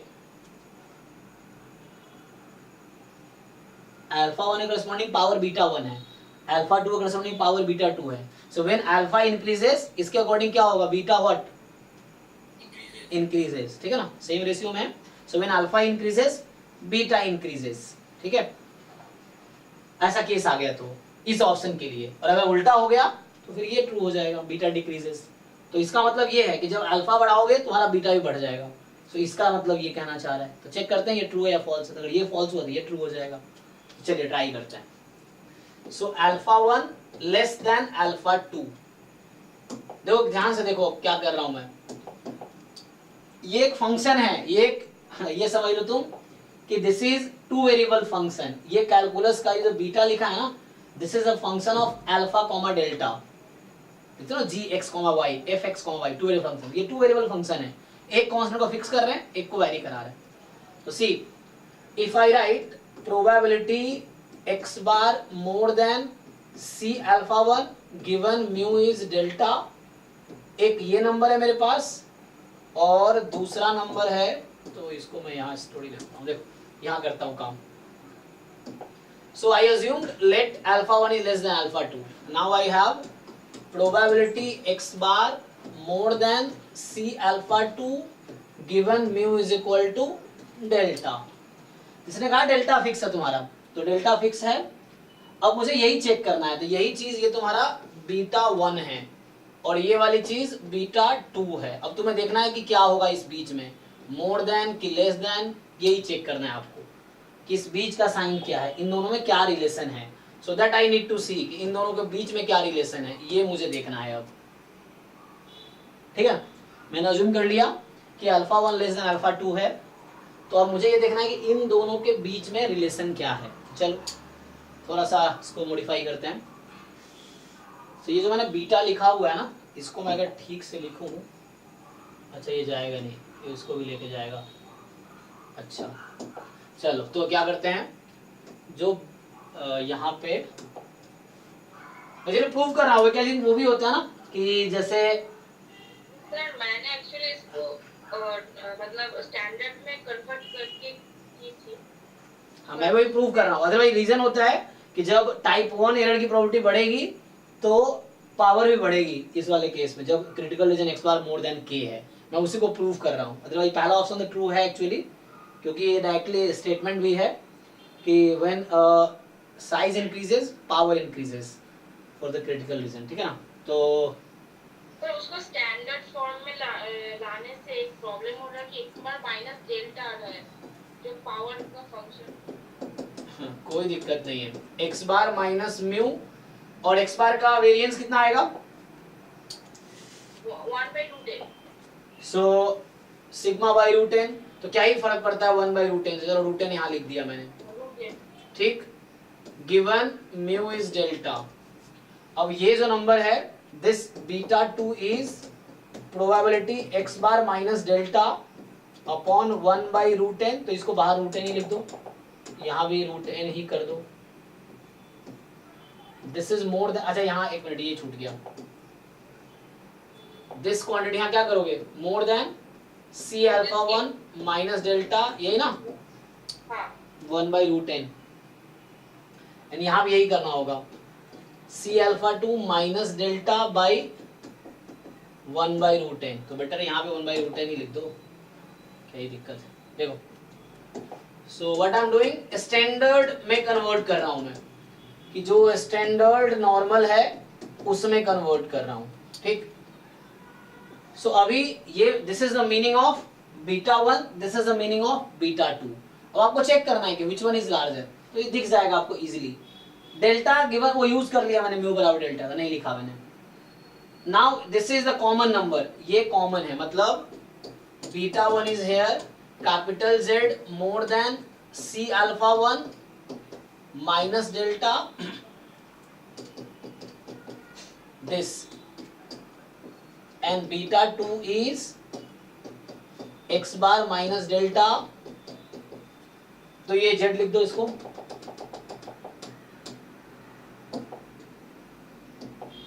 सो capital Z more than c alpha 2 minus delta upon 1/√10। ठीक, नाउ इसी कौन सा ज्यादा है, कंपेयर कर पाओगे?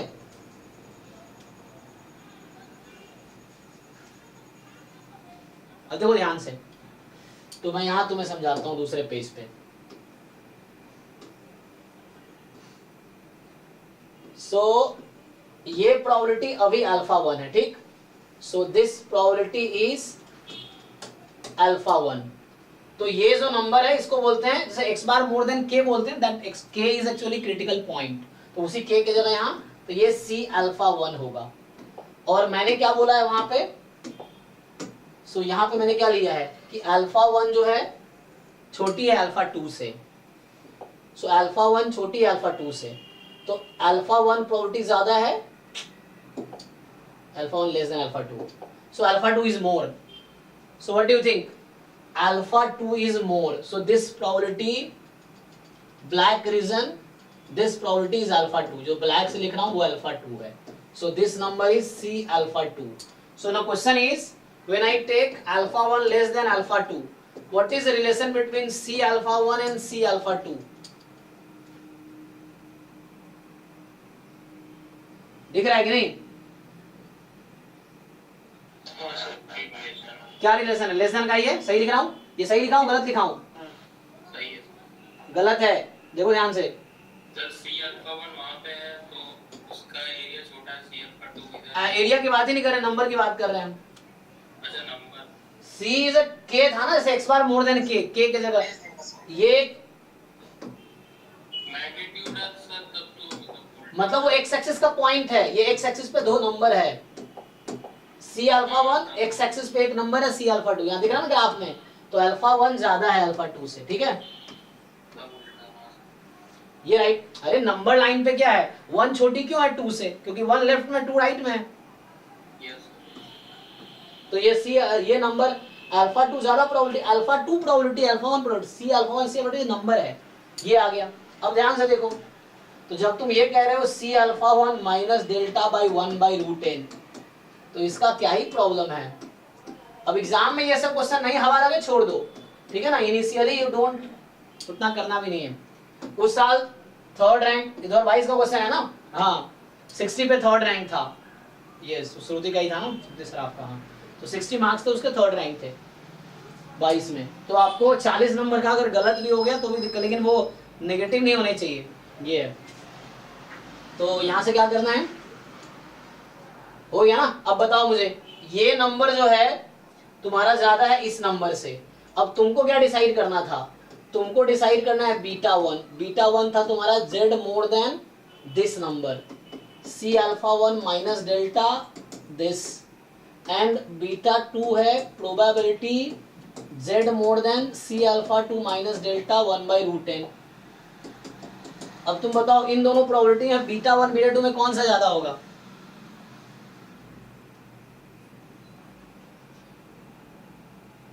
ये फिर से नंबर एक्स एक्सिस पे, बीटा 2 ठीक है ना, तो जो नंबर छोटा है उसके आगे की प्रोबेबिलिटी ज्यादा होगी, तो जो नंबर छोटा है उसके आगे की प्रोबेबिलिटी ज्यादा होगी, सी है ना। यहां मान लो ये k1 है और ये k2 है, तो k2 is less then k1, ठीक है ना, तो k2 के आगे की प्रोबेबिलिटी ज्यादा होगी, तो k2 के आगे की प्रोबेबिलिटी ज्यादा होगी। तो कहने का मतलब यहां से देखो ध्यान से, दिस नंबर इज लेसर, तो इस नंबर के आगे की प्रोबेबिलिटी, ये नंबर कहीं यहीं पे होगा, तो you can think like this, so इसी से रिलेट कर लो, कोई दिक्कत नहीं है। तो कहने का मतलब ये हो गया कि बीटा 2 जो है ज्यादा है बीटा 1 से।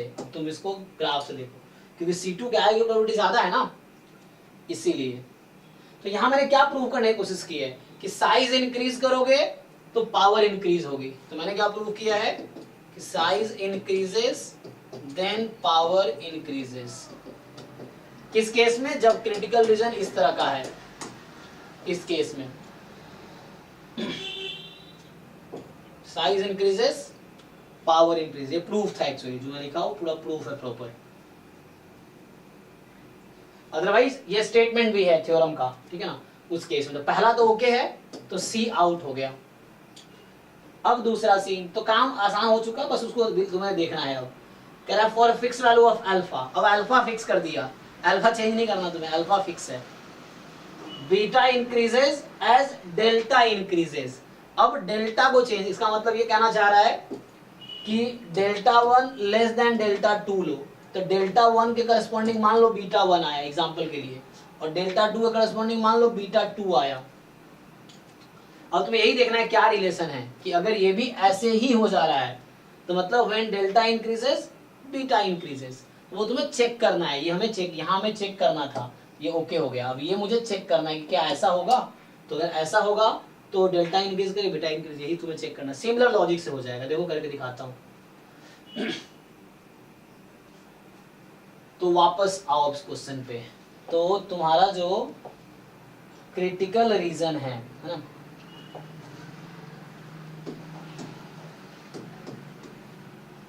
तो क्या बना था बीटा, बीटा 1 तुम्हारा बना था probability C alpha minus delta 1 upon 1 by root n more than, नहीं यहाँ तो वो था, यहाँ तो x बार था तुम्हारा, x bar more then delta 1। तो समझ रहे हो मैं क्या बोल रहा हूँ। क्रिटिकल रीजन क्या था हमारा, बीटा का डेफिनेशन है probability of rejecting h not when h not is true.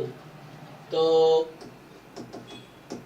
ये बीटा 1 होगा अभी, एंड बीटा 2 होगा probability of rejecting h not तो यहाँ अल्फा को फिक्स रखा, उसने कहा अल्फा फिक्स है, तो अल्फा को मैंने फिक्स रखा, डेल्टा को चेंज कराए। तो मुझे यही देखना है कि जब डेल्टा लेस देन डेल्टा 2 है तो इस बीटा 1 बीटा 2 में क्या रिलेशन आएगी, अल्फा इज फिक्स। सो देख लो अब यहाँ से, सो मोर देन यहाँ क्या आ जाएगा, c alpha minus delta 1 upon 1/√n and beta 2, उसी बीटा 2 को लिख रहा हूँ यहाँ पे मैं, एक्स बार ये तो जेड ही हो जाएगा ना,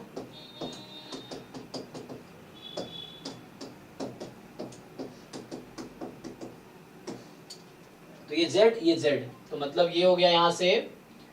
सो कहने का मतलब ये है कि बीटा 1 आ गया, probability z more than c alpha minus delta 1 this, and beta 2 हो गया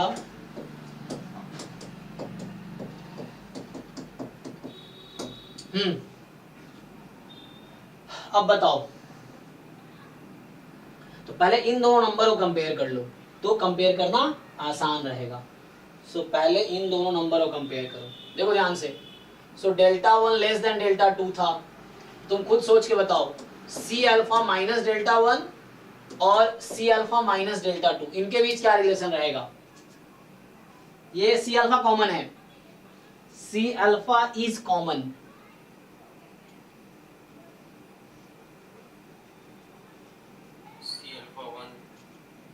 alpha minus delta 1 greater than, तो कम घटाएंगे तो ज्यादा बचेगा, है ना। जैसे 1 लेस देन 2 है, 4 माइनस 1 और 4 माइनस 2, इस तरह केस पूछ रहा हूँ कि 1 लेस देन 2 है तो 4 माइनस 1 4 माइनस 2 में क्या रिलेशन है, कम घटाओगे तो ज्यादा बचेगा, ठीक है। तो यही वाला सीन यहाँ पे है। तो कहने का मतलब यहाँ 1/√n डिवाइड कर दो, क्या ही फर्क पड़ रहा है इसको दोनों तरफ। तो मैं अभी क्या ही चेक कर रहा था कि ये जो 2 नंबर्स हैं, ये जो नंबर है और ये जो नंबर है, मतलब ये जो नंबर है और ये जो नंबर है, कौन सा लार्जर है कौन सा, तो मैं ग्राफ फिर से बनाऊंगा। तो मैं इन दोनों नंबर को ग्राफ, तो ये छोटा है तो ये लेफ्ट साइड में होगा, तो ये जो हमारे पास है, let's say I name it, चलो K2 बोल दो, इसको K1 बोल दो, जैसे रीनेम कर रहा हूं। तो K2 लार्जर है K1 से, ये सब नंबर्स हैं एक्स एक्सिस पे, ठीक है। तो K2 लार्जर है, अब तुम्हें क्या सोचना है, Z मोर देन, तो ये इसको मैं नाम दिया Z मोर देन K1 है ये, और ये है Z मोर देन K2। अब K1 K2 में रिलेशन दिख रहा है तुम्हें यहाँ से कि जो K2 है वो K1 से ज्यादा है। तो ये कहाँ से स्टार्ट हुआ था, हमारी स्टोरी स्टार्ट हुई थी यहाँ से कि डेल्टा 1 लेस देन डेल्टा 2, वहाँ से, तो वहाँ से ये स्टोरी आया कि K1 मैं लिख देता हूँ पहले, K1 जो है वो छोटा है K2 से, ये उल्टा नाम नहीं कर दिया मैंने, थोड़ा सा मैंने वो कर दिया, एक मिनट। जब डेल्टा 1 है तो इसको K1 लिख दूँ मैं, और जब डेल्टा 2 है तो इसको K2 लिख दूँ, क्यों वो कर रहा हूँ मैं, है ना। सो एक मिनट, जब डेल्टा 1 है तो K1, डेल्टा 2 है K2, डेल्टा 1 के करस्पॉन्डिंग K1, डेल्टा 2 के करस्पॉन्डिंग K2। तो मतलब इसका रीनेम कर रहा हूँ जस्ट मैं।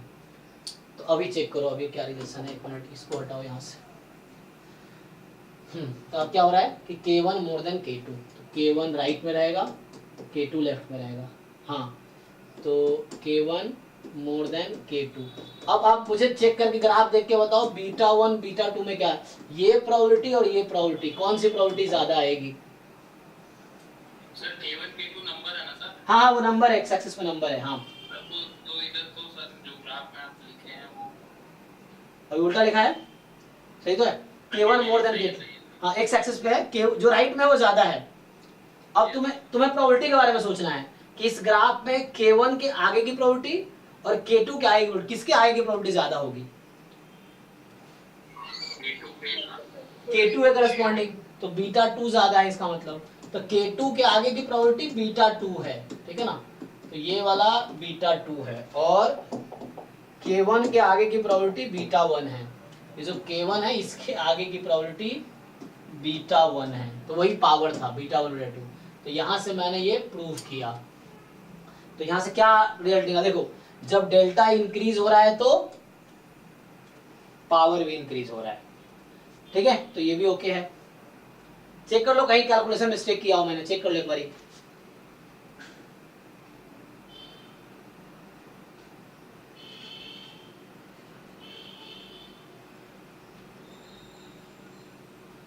ओके है, मतलब जब डेल्टा इंक्रीज होगी पावर भी इंक्रीज होगी, तो दोनों में इंक्रीजिंग प्रॉपर्टी ही है मतलब। सो मतलब fix value alpha beta increases delta increases, ये है। तो डी गलत, तो A and B are true option. तो एग्जाम में अगर तुम्हें लगे तुम इजिली कर लोगे तो करो, नहीं तो छोड़ दो। ये है, आगे बढ़ो, बाकी क्वेश्चंस देखो।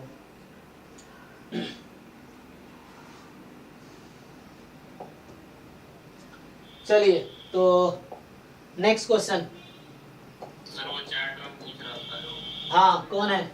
संजय। क्वेश्चन 13 एंड 33 तुम अभी आए हो। चलो तो 13 हम लोग ना पहले भी देख रहे थे, वो ऐसा सॉल्व कर तो लिया 13 हमने, देख लो। तो 33 पहले देखते हैं इसका क्या है।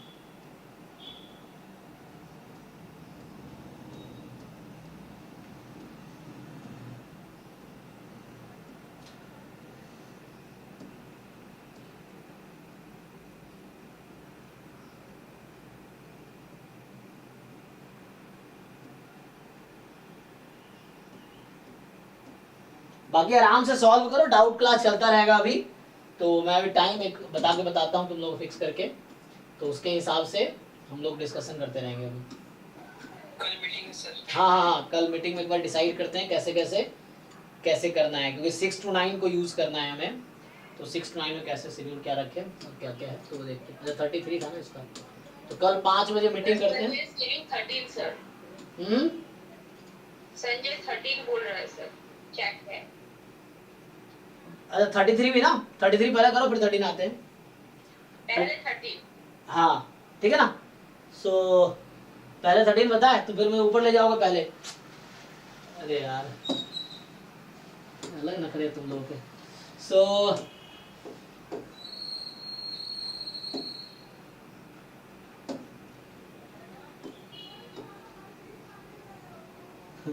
पहले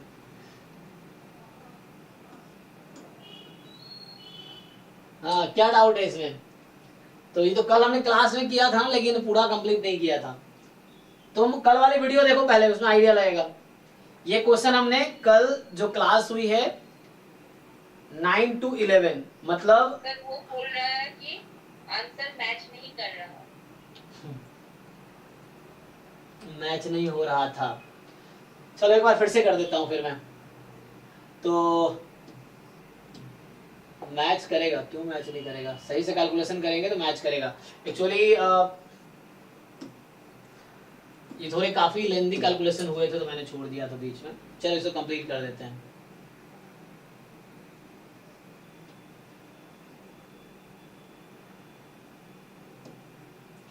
ठीक है, कितना टाइम हुआ? 1 मिनट। तो